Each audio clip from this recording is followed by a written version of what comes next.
Russian warship recklessly and madly attacked the U.S. aircraft carrier. April 2025. The North Atlantic is dark, starless. Above the water, the pride of American naval power, a 100,000-ton nuclear aircraft carrier escorted by destroyers and submarines, moves silently through the waves. To the 5,000 sailors on board, it seems like another night on watch, another patrol far from home. But in Moscow, a different plan is underway. Suddenly, the radar picks up the first signals. 30 Russian cruise missiles launched from warships, 20 more from submarines, and above them, a swarm of 50 suicide drones loaded with explosives. It is one of the largest coordinated naval attacks of the century, a three-pronged attack aimed at the heart of the U.S. Navy. For veterans and American citizens watching from afar, the message was clear. This was not just an attack on a ship, but a challenge to American supremacy. And the answer would shape what happened next. At 4:30 a.m., the calm waters of the North Atlantic carried the massive silhouette of a U.S. carrier strike group. The 100,000-ton nuclear-powered aircraft carrier cut through the waves like a steel fortress, its decks lined with F-35C fighters, radar arrays scanning the horizon. For the sailors on board, it felt like another routine patrol, until the first alarms shattered the silence. In the span of seconds, intelligence confirmed the unthinkable. 30 Russian cruise missiles had just been launched from warships, their deadly payloads racing across the sky at supersonic speed. Beneath the waves, a Russian submarine added another 20 cruise missiles, rising from the deep with terrifying precision. And overhead, radar screens lit up with swarms of dots. 50 suicide drones loaded with explosives, maneuvering like a pack of wolves hunting their prey. This was no random strike. It was a carefully orchestrated assault, a multi-layered attack designed to overwhelm the defenses of the most powerful navy on Earth. Missiles from the sea, missiles from below, and drones from the skies. A three-pronged hammer blow meant to cripple America's pride, the carrier itself. If they think they can break the backbone of the U.S. Navy, they are gravely mistaken. This ship is not just steel. It is America's promise. Admiral Jonathan Reynolds, U.S. Navy. For the 5,000 sailors on board, the mood shifted instantly from calm vigilance to raw survival. Alarms blared, crewmen raced to battle stations, and every weapon system locked on to the incoming storm. The captain's voice thundered across the intercom. "All hands, brace for impact. This is not a drill." The night sky, once quiet, was now alive with trails of fire. In that moment, the U.S. carrier strike group found itself at the center of one of the largest naval missile assaults in modern history. In the face of this massive and unexpected attack, do you think the U.S. Navy had the time to stop it? The first wave of Russian missiles streaked across the radar, glowing red on the screens like daggers pointed at the carrier. But the U.S. Navy had prepared for this very nightmare. Within seconds, the multi-layered American defense shield came alive, unleashing a symphony of firepower designed to destroy threats at every altitude and distance. At the outer perimeter, Aegis destroyers deployed SM-6 interceptors, sleek, hypersonic defenders traveling at nearly Mach 3.5. One by one, they locked on and tore through Russian cruise missiles, detonating them in blinding flashes that lit up the night sky. In less than 2 minutes, over 20 incoming warheads were annihilated before they could approach striking distance. Yet the attack didn't end. From beneath the waves, submarine-launched missiles rose higher, closer, more dangerous. That's when the second layer of defense roared to life. Evolved Sea Sparrow missiles, ESSM, erupted from vertical launch cells aboard the carrier's escorts, neutralizing the undersea-launched missiles with deadly accuracy. The sea shook as fragments of burning metal splashed down into the black water. Above the carrier itself, laser defense systems tracked the incoming swarm of suicide drones. Each beam of concentrated energy burned through wings and fuselages, dropping UAVs like smoking wrecks into the ocean. For those drones that slipped closer, Phalanx CIWS Gatling guns opened fire, 6 barrels spinning at 4,500 rounds per minute, turning the night into a wall of tracer fire. Sailors on deck described the sound as a metallic thunderstorm. Still, numbers matter. Out of 50 drones, 48 were destroyed before reaching the carrier. Two managed to break through. They slammed into the stern of the ship, erupting in fireballs that rattled the steel giant. The blast tore holes in the deck plating, injuring 3 sailors critically and 5 more with burns and shrapnel wounds. The ship held steady, but the shock was undeniable. Russia had drawn blood. But if the Kremlin thought this would cripple American resolve, they were wrong. Even as medics rushed to treat the wounded, orders crackled across the fleet, prepare to strike back.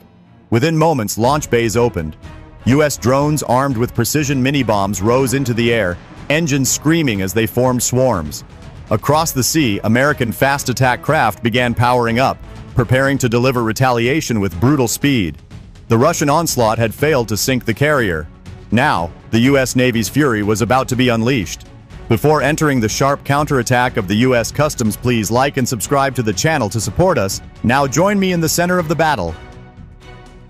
The flames from the drone blasts had barely faded when the carrier commander gave the order that shook the fleet. Strike back, with everything we have. From the deck and escorts, 80 American mini-UAVs surged into the night sky. Each carried a 15-pound precision charge, small enough to evade radar but powerful enough to shred steel. Flying in chaotic swarms of 10, they split into 8 separate waves, overwhelming Russian defenses. Within 7 minutes, over 40 Russian radar arrays and missile launch stations were obliterated, leaving the enemy ships blind and defenseless. Then came the second hammer blow. 30 unmanned U.S. fast attack boats, each packed with 500 pounds of high explosives, raced forward at nearly 60 knots. Russian gunners fired more than 6,000 rounds trying to stop them, but their tracers only lit the path of destruction. 17 boats broke through, ramming into Russian hulls with devastating force. The results were catastrophic. 2 destroyers sank in under 5 minutes, a 3rd frigate crippled and burning, and more than 300 Russian sailors forced into the water. Across the open radio bands, the sound of desperation was undeniable. Russian officers screamed for air cover that never came, their voices breaking as their fleet dissolved around them. The humiliation was total. A force that had launched 100 combined weapons in its opening strike was now shattered by smaller, faster, deadlier American systems. For the U.S. sailors, this was more than defense. It was righteous fury. The Navy had taken a hit. 8 men injured, 3 critical. And now it was delivering payback with surgical precision. The Russian attack, meant to cripple a carrier, had instead unleashed its own nightmare, and the American counteroffensive was still climbing toward full force. Don't leave yet. This is the most dramatic part of the war. The sea was still boiling with fire when the second phase of America's counterstrike began. Deep beneath the waves, a U.S. attack submarine silently adjusted its course. Then, with a roar that sailors described as the ocean itself opening, it released 12 Tomahawk cruise missiles. Each carried a 1,000-pound warhead, programmed to strike Russian command ships and ammunition depots. The missiles skimmed low across the water, their silhouettes invisible against the black horizon. Within minutes, they slammed into the heart of the Russian formation. One missile detonated inside the bridge of a flagship frigate, killing its command crew instantly. Another struck an ammunition hold. The explosion was so violent it shattered steel, hurling debris hundreds of feet into the air. By the time the barrage ended, 2 Russian warships were burning wrecks, and more than 150 sailors were dead or missing. But the assault didn't stop there. Rising above the carrier group, 4 U.S. Navy helicopters thundered into the night sky. Each carried 5 Navy SEALs, veterans armed with miniguns capable of firing 4,000 rounds per minute. As the choppers roared low over the crippled Russian ships, their guns opened up.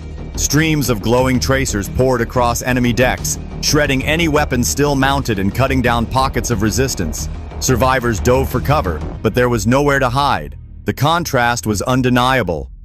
Russia's attack had relied on complex, massive barrages, yet it collapsed against layered defenses. America's response, by comparison, was brutally simple. Missiles from the depths, helicopters from the sky, and men with unbreakable discipline. It was not the sheer number of weapons, but the precision, the timing, and the coordination that turned the tide. On Russian frequencies, the humiliation grew louder. distressed captains begged for evacuation. Gunners fired sporadically into the dark, hitting nothing. One Russian officer's final transmission crackled across open channels. "We cannot hold! The fleet is lost!" For the Americans, this was vindication. Their carrier had been struck, their sailors wounded, but their response left no doubt. The ocean belonged to the U.S. Navy, and the Russian fleet, once so confident, was now reduced to burning steel and broken voices echoing across the sea. By dawn, the North Atlantic was no longer a battlefield. It was a graveyard. The once proud Russian strike group, which only hours earlier had unleashed 100 combined weapons in its furious assault, now lay in ruins. The sea was littered with twisted steel, burning oil slicks, and the cries of desperate men. Out of a fleet of 8 major warships and dozens of support vessels, only 3 remained afloat, all crippled, burning, and without command. The rest had been sent to the bottom, torn apart by American firepower. U.S. reconnaissance later confirmed that over 600 Russian sailors were killed, more than 400 wounded, and at least 200 taken prisoner. Many were plucked from the freezing water by American helicopters. Humiliated survivors, stripped of their weapons, trembling as they realized the empire that sent them had abandoned them. The scenes on deck told a story of total collapse. Russian prisoners, wrapped in thermal blankets, were lined up under guard. Some hung their heads in silence, others shouted angrily at their officers who had fled or died. A few wept openly. For men who had been promised glory, the humiliation was unbearable. On the American side, the message was clear. Discipline and coordination had defeated chaos and arrogance.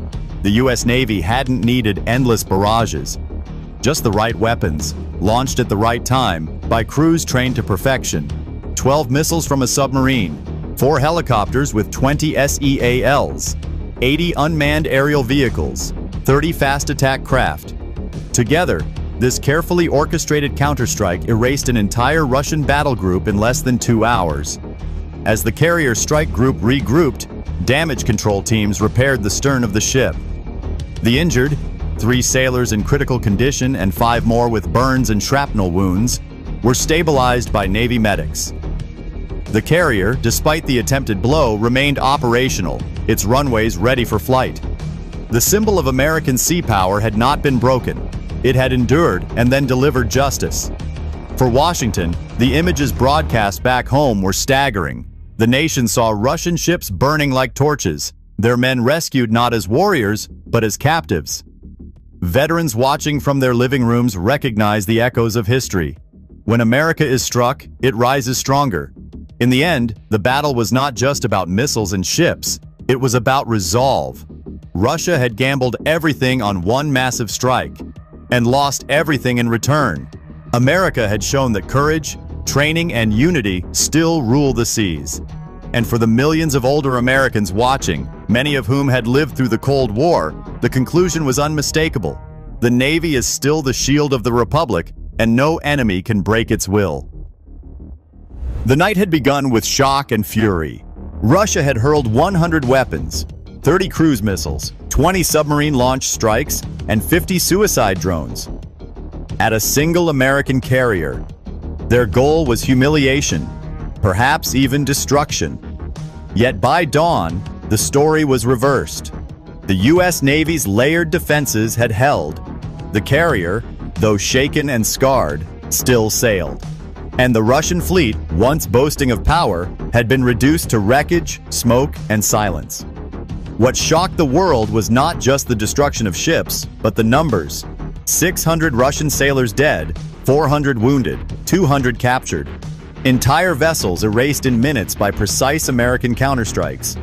12 Tomahawks from beneath the sea, 4 helicopters with 20 SEALs, 80 unmanned aerial vehicles, 30 fast attack craft. A simple formula, but executed with flawless coordination. This was not technology alone. It was discipline, training, and the unbreakable spirit of a Navy that refuses to bow. For the families of the wounded sailors, the cost was real. 3 critically injured, 5 more hurt. A reminder that freedom and strength are never free. But their sacrifice stood as proof. America's defenders are willing to risk everything to ensure that no enemy strike will ever succeed. And for Russia, the humiliation was total. They had hoped for triumph. Instead, they became a cautionary tale. A reminder that arrogance on the seas leads only to ruin when it collides with the steel shield of the United States. To every viewer, especially those who remember the long nights of the Cold War, this battle is proof that America still stands tall. Our Navy still guards the oceans. Our resolve is unbroken, and when tested, we will always fight back, harder, faster, and stronger. If you value this analysis and believe in sharing the truth, support our channel. Like, comment, and tell us.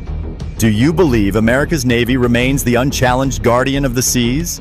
Your voice matters. Stay with us, and together, we'll continue uncovering the lessons of history and the battles shaping our future.